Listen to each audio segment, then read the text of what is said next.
Voici tout ce qui change en 2025 en tant que freelance. Bon, déjà il y a un nouveau seuil de franchise de TVA. C'est un seuil que quand tu le dépasses, tu vas devoir facturer la TVA à tes clients. En 2024, ce seuil il était à 36 800 €, donc c'était le seuil de franchise de base, mais tu avais un seuil majoré de 39 100 €. Petit rappel sur la différence entre le seuil classique et le seuil majoré. Quand tu atteins le seuil classique, donc de 36 800 €, tu n'es pas automatiquement redevable de la TVA. Tu as une petite partie, du coup, entre 36 000 et 39 000, où tu peux continuer à ne facturer sans la TVA. Mais attention, si tu dépasses ces 39 100 durant l'année en cours, tu dois y passer automatiquement. En gros, ça sert que si en fin d'année, tu dépasses les 36 000, mais tu ne dépasses pas les 39 000, l'année suivante, tu n'es pas obligé de facturer la TVA. Mais attention, en 2024, tu as le droit de faire ça qu'une seule année. C'est-à-dire que l'année suivante, si tu es de nouveau entre 36 000 et 39 000, quoi qu'il en soit, l'année suivante, tu devras passer à la TVA. Et donc, du coup, ce seuil va être un petit peu réélevé en 2025, puisque pour le seuil de franchise de base, on passe de 36 800 € à 37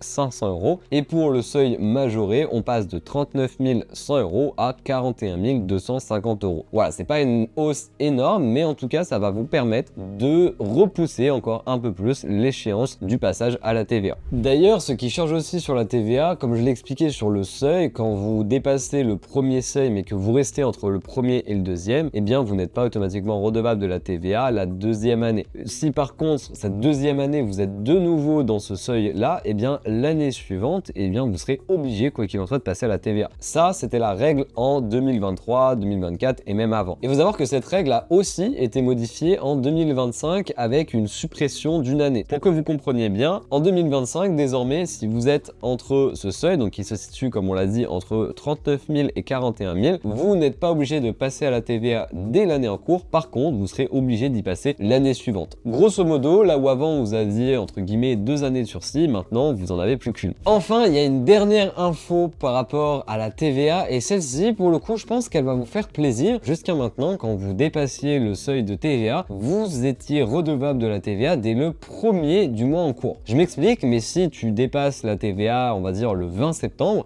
techniquement, tu devais facturer la TVA dès le 1er septembre. Et ça, c'était un petit peu galère parce que beaucoup n'y pensaient pas, et du coup, tu dois refacturer la TVA sur des factures que tu as déjà émises et pour lesquelles tu as des clients qui t'ont déjà peut-être payé. Bref, c'était un peu un bordel, surtout quand tu es auto-entrepreneur, il y en a beaucoup qui faisaient l'erreur. Et désormais, cette condition est totalement abolie. Aujourd'hui, dès que vous passerez le seuil de TVA, vous serez redevable le jour du dépassement. Et ça, vraiment, merci beaucoup à l'administration française parce que c'était un bordel pas possible, et je sais que beaucoup d'entrepreneurs en ont fait les frais. Bon, celle-ci, je pense que vous l'avez tous en tête parce que c'est ce qui fait toujours débat, c'est la hausse des cotisations sociales URSSAF qui avait déjà été augmentée en juillet 2024, si je dis pas de bêtises, qui était passé, je crois, de 22,5 ou 22 à 23,4%. Et aujourd'hui, au 1er janvier 2025, le taux a augmenté à 24,6%. Et d'ailleurs, ce taux est déjà prévu d'augmenter une nouvelle fois au 1er janvier 2026, passant de 24,6 à 26,1%. Bon, et puis si tu te demandes pourquoi toutes ces augmentations, si ce n'est pour nous pomper du fric, c'est pour renforcer la protection sociale des auto-entrepreneurs, et notamment en matière de complément de retraite. La facture électronique. Bon, je vous rassure, c'est pas pour tout de suite. Je sais pas si vous en avez déjà entendu parler. Pour les auto-entrepreneurs, ça sera sans doute obligatoire pour 2026, voire 2027. C'est les prévisions, mais ça peut encore bouger. Et là aussi, je vous rassure, parce que la majorité des banques en ligne vont y passer ou y passent déjà. Et donc, normalement, en auto-entreprise, vous êtes beaucoup dans des banques en ligne, Conto, Shine, Time, peut-être d'autres. Et donc, il y a de fortes chances que ces banques y soient déjà passées ou vont y passer. Bon, c'est bien beau de dire ça, mais en réalité, ça va servir à quoi la facture électronique? Tout simplement pour l'administration fiscale, ça va leur permettre de plus facilement recouper les choses. Typiquement, aujourd'hui, quand vous faites vos déclarations URSSAF, c'est un peu sur la confiance. C'est-à-dire que vous pouvez très bien facturer des clients, mais en réalité, vous êtes libre de déclarer 100% de vos factures ou pas. Et l'URSSAF peut venir vous contrôler. Là, ça sera encore plus simple de recouper parce qu'en fait, toutes les données vont être centralisées. Donc, quand vous ferez une déclaration URSSAF, en soi, ils pourront encore plus facilement vérifier la véracité de votre déclaration.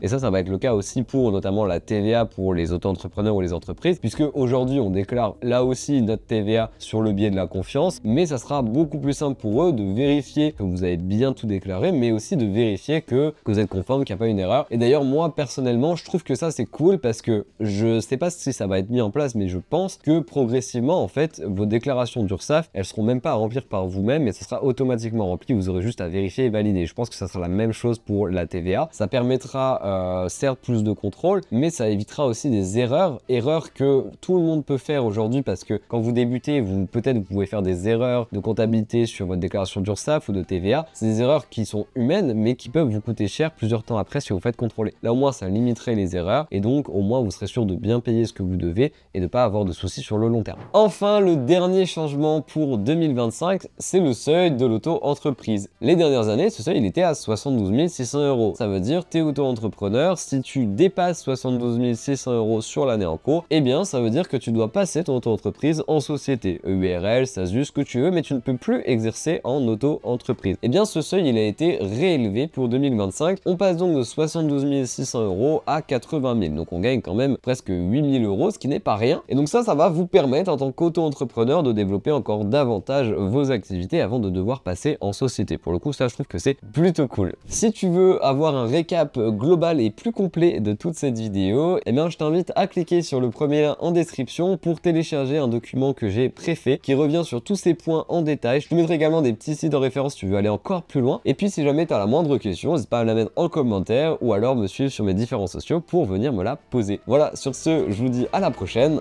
Ciao!